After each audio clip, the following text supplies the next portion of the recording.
Here's the 30-second lesson on what legends know. Never practice nunchucks in a crowded room. Never eat chole before a road trip.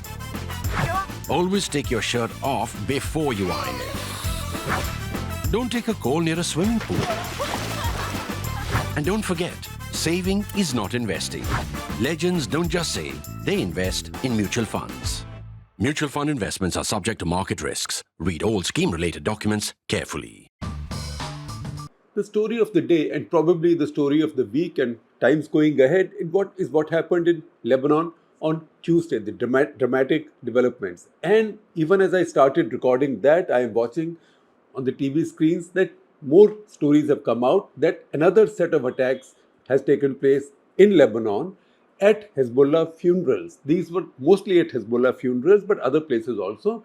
These were funerals for the people, Hezbollah people, who got killed in Tuesday's pager explosions, so pager blasts, as these are called, until we find a better description.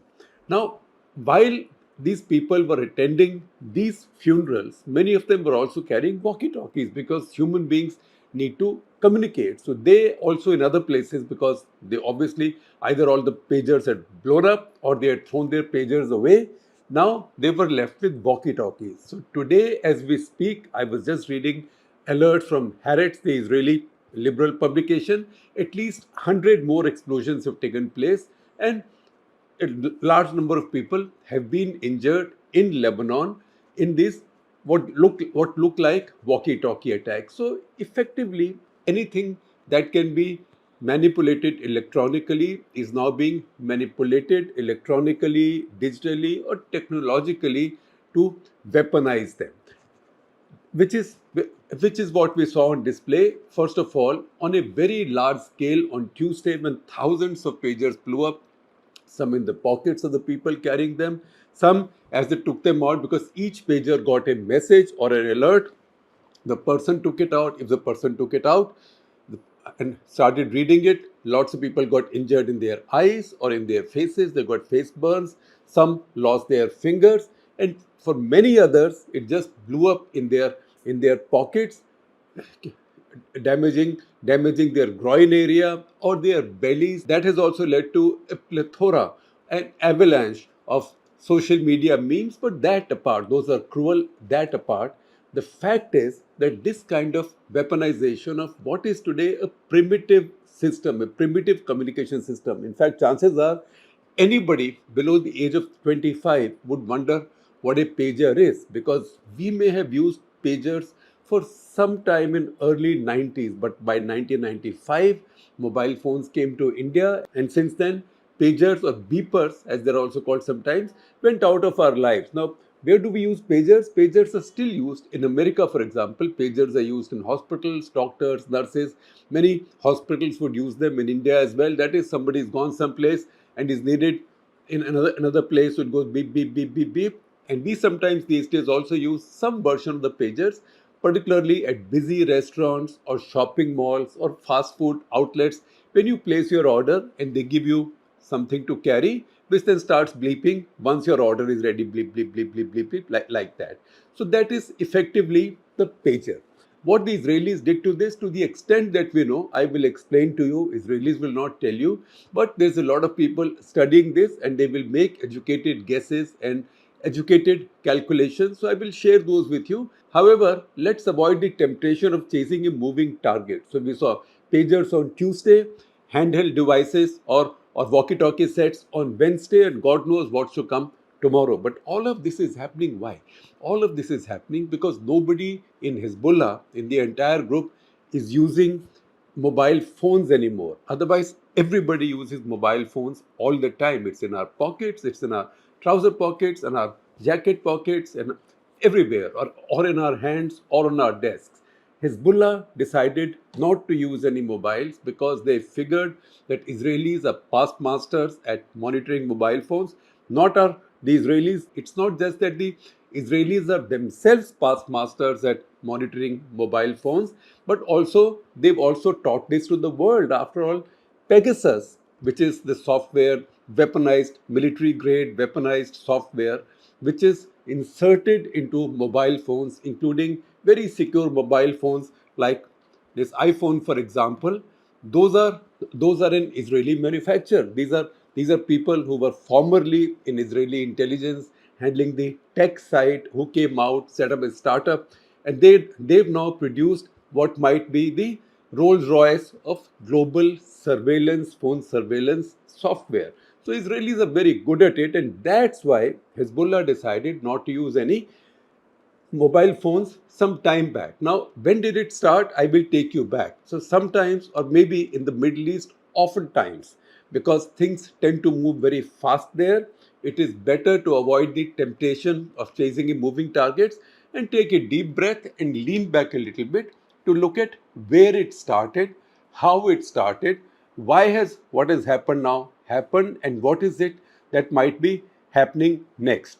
And you know what? In case you notice that I'm sounding a bit breathless, that's because I'm trying to chase a very rapidly moving story. Even as I'm halfway through recording this episode of Cut the Clutter, news breaks in front that in Beirut now, household solar units are also blowing up. So once again, I said anything that uses internet anywhere now can be weaponized. So why did it start from Hezbollah side? I will take you back to February this year. Why did the Israelis do what they did? How did they do it? And what may happen next? So let's focus on that. So first of all, I take you back to February. So in February, Hassan Nasrallah, who is the General Secretary of Hezbollah.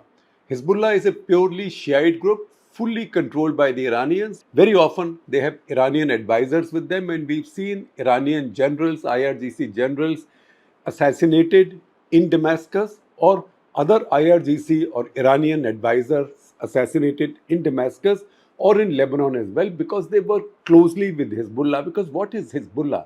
Hezbollah is a strategic asset of the Iranians. It's a strategic hedge for the Iranians. It's there in Lebanon. It almost controls all of South Lebanon. So in a way, it has almost a sovereign territory of its own. For many countries, it's a terrorist organization, but in Lebanon, it's a legitimate political party, so much so that it has elected MPs, and it is also a member of the ruling coalition. And more often than not, Hezbollah people may even be holding cabinet positions in the Lebanese cabinet, such as that cabinet might be. Lebanon is a very broken, failed state with a very broken government system. Now, Hassan Nasrallah. Hassan Nasrallah is the head of Hezbollah.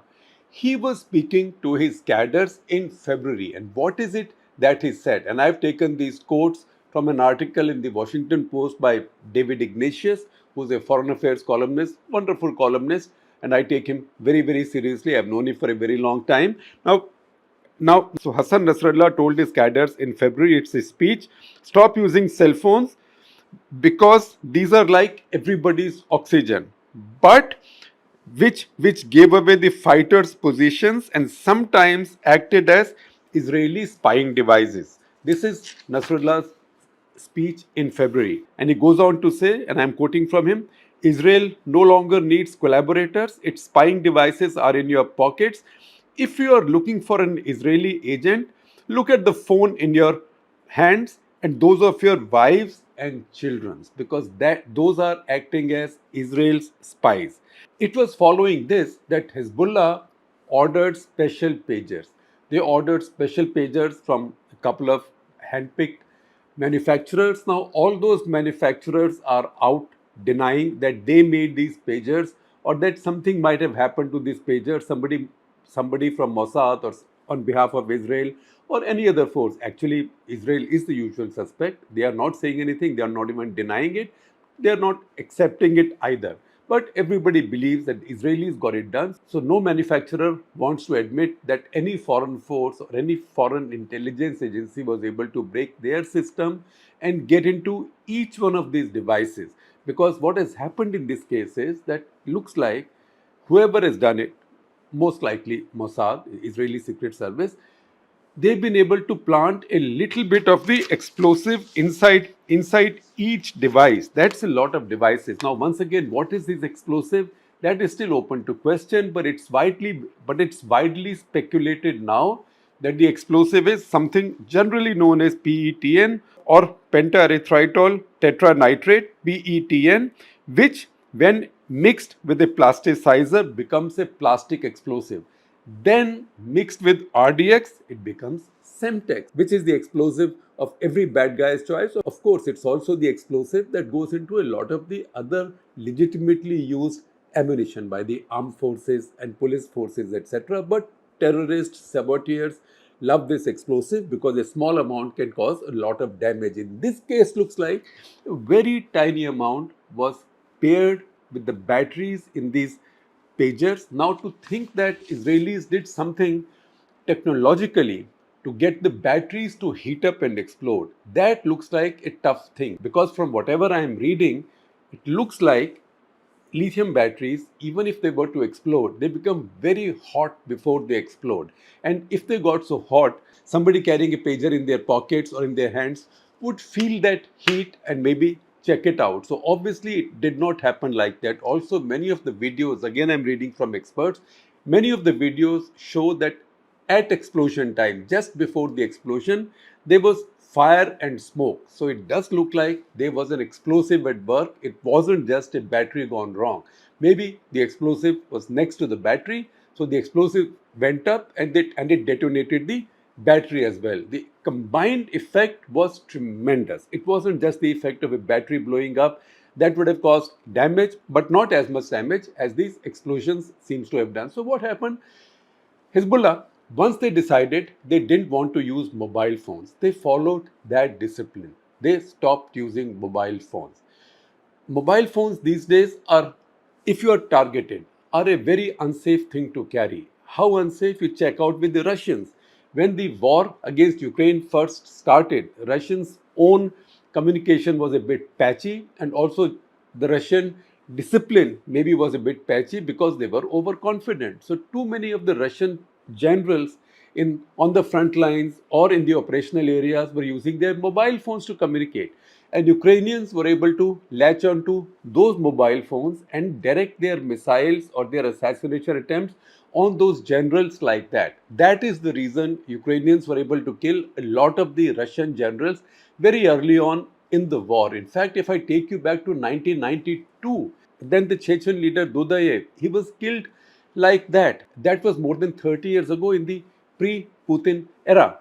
What was he doing? He was using a satellite phone. So the Russian armed forces were able to latch onto the waves or signals out of his satellite phone, send up their fighter aircraft which had guided missile, and those missiles then went riding those electronic signals and killed the Chechen leader. So 32 years back also this could be done. Today you can imagine how unsafe mobile phones are. And that's the reason Hezbollah decided to go to something very primitive by today's standards.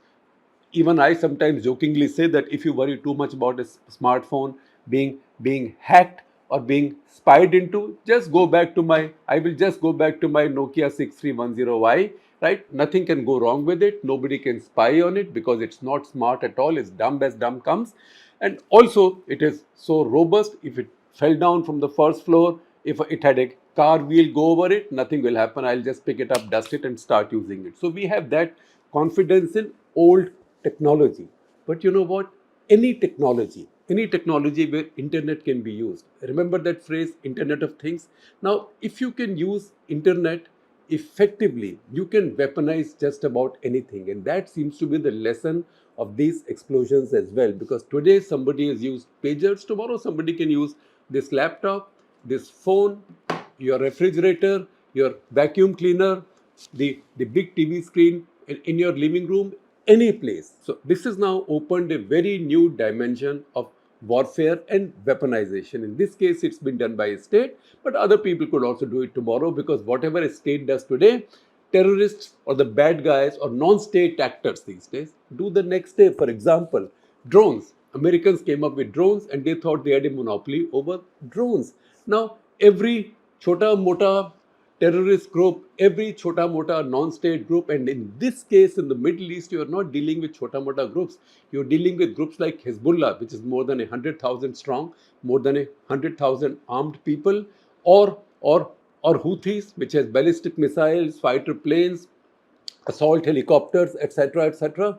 So all of them can learn from this, and you don't know where this will be utilized tomorrow.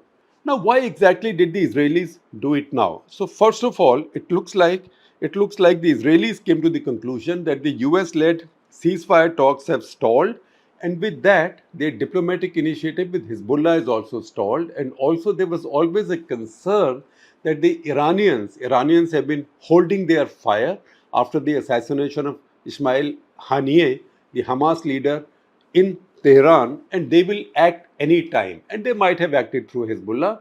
At the same time, news now emerges that sometime on Tuesday afternoon, Israelis got the sense that Hezbollah was becoming wise to what they might have done with the pager. So it looks like around 3:30 p.m. or thereabouts on Tuesday, a message had gone out from Hezbollah to its people, to its cadre, saying, if you have any pager near you, or if you are carrying a pager, throw it away. So the Israelis also saw a sense of urgency, or maybe they panicked that, look, we have set up such a quote unquote beautiful operation, right? Eh, Right? A lot has gone into it, a lot's been invested in it, and it's a great opportunity to tell the world and our enemies in particular of what we are capable of doing. So they decided to detonate this. They preempted the process of Hezbollah being able to take corrective actions. There's an article in the publication I'll monitor. Please see it on your screenshot, which said that on Tuesday this message had gone out to the Hezbollah cadres, and maybe that's why the Israelis decided to act just then instead of waiting any longer, just in case Hezbollah discovered this capability. In which case, this will be a case of what we might say in Hindi, "Saap bhi nahi mara, लाठी भी टूट गई," which means you lost your weapon, you broke your weapon, but you achieved no results. And that's why Israelis decided that this was the time. They could not have wasted this opportunity to display this extraordinary ability. Why not demonstrate it before you were found out? Now, Israelis also know a wariness is developing in Israel that, look, Hamas is one thing, but Hamas is a limited territory. It's a territory we can reach.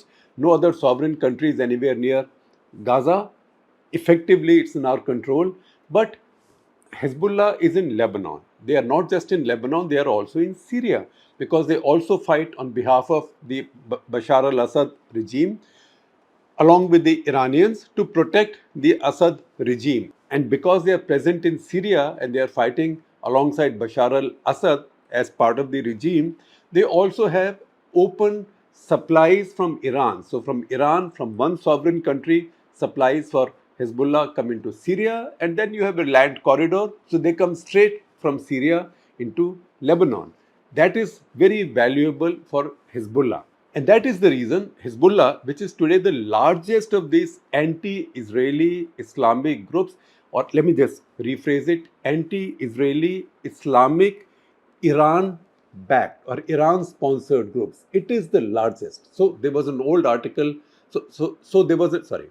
So there was an earlier episode of Cut the Clutter. In fact, we've featured these groups in at least 3 earlier episodes of Cut the Clutter, of which I will share links with you. In one of those earlier episodes, I had quoted from a Fareed Zakaria show, where Fareed Zakaria had said, look, Israelis should be careful before they escalate with Hezbollah, because if Hamas can fire 5,000 rockets at them, Hezbollah can fire 150,000 at the same time. That's how big Hezbollah is. Because they have this resupply corridor permanently open, Iranians can keep bringing in stuff all the time.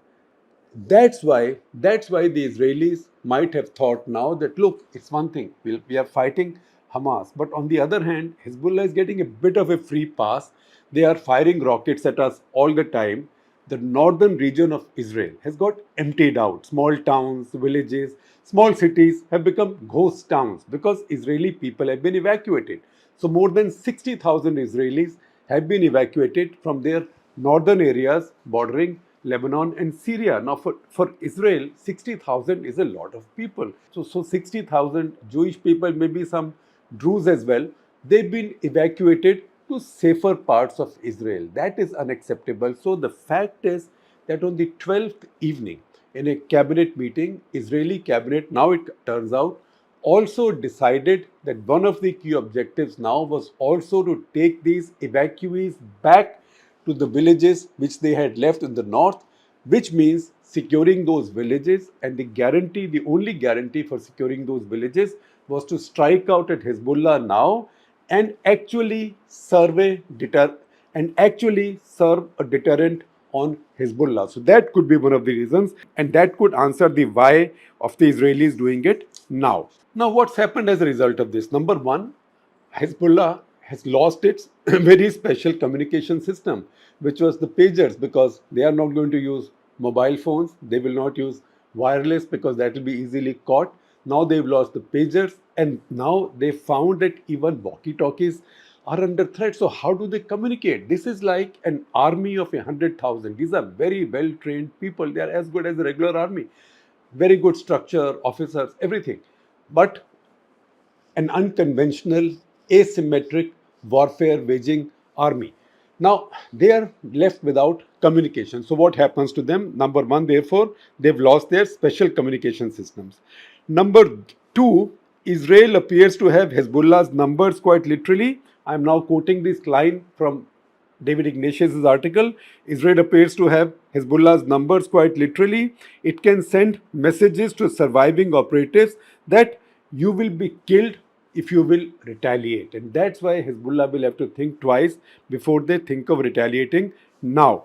That means anybody can weaponize anything that uses internet today, or internet of things, as I mentioned earlier. So an air conditioner, a vacuum cleaner, a microwave, a refrigerator, a TV screen, a phone, most vulnerable of all. What this does is this makes almost anybody vulnerable, because any innovation that anybody designs, that even a state, the finest intelligence agency, or the best military industrial complex designs, then the non-state actors or the bad guys today can design, because some of these non-state actors are really very big. And also, given how broken many parts of the world are, particularly in the Middle East, Yemen, Africa, Sudan, also some parts of sub-Saharan Africa, that these private armies and private operations can thrive there. So this will make everybody more insecure going ahead. However, I will sum up the message from the Israelis to Hezbollah right now, and maybe indirectly to others as well, including Iranians, because among the people, wounded people from these pager attacks who were seen being rushed to hospital, was also the Iranian ambassador in Lebanon. So obviously he was also carrying one of these pagers, and the message seems to be: listen, we own you, right? We can reach wherever you are, we can penetrate wherever you are hiding, or we can eavesdrop on whatever you are doing. And whenever we eavesdrop you, we find any signal of any kind, we will have a weapon coming at you. So be careful and think not twice but thrice before you retaliate or before you carry out any action against us.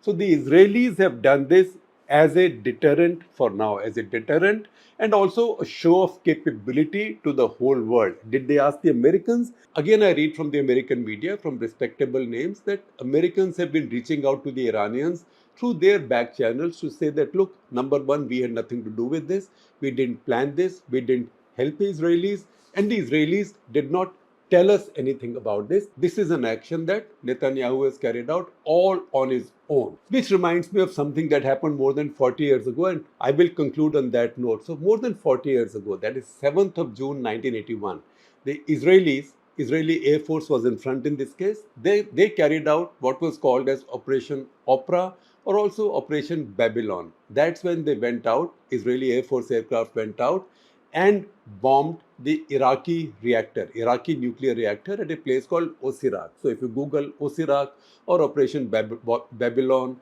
Operation Opera, you will find it. So these aircraft, when they obviously went over Jordan and Saudi Arabia 42 years ago, 43 years ago, everybody collaborated with the Israelis and they destroyed this Iraqi nuclear reactor. In fact, after that, I will see if you can find it from the archives. After that, there was a Lakshman cartoon in the Times of India. So that RK Lakshman cartoon showed the US president and his advisors really looking worried and flabbergasted as to what the Israelis had done so far away into Iraq. And somebody says there, be careful to the president. Next time he might do this to us as well.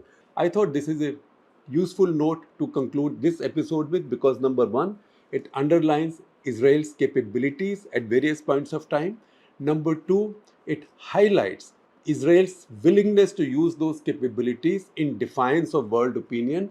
And third, it reminds us of the sense of impunity with which Israel can act in this situation and the kind of immunity it has from its Western backers, particularly the US.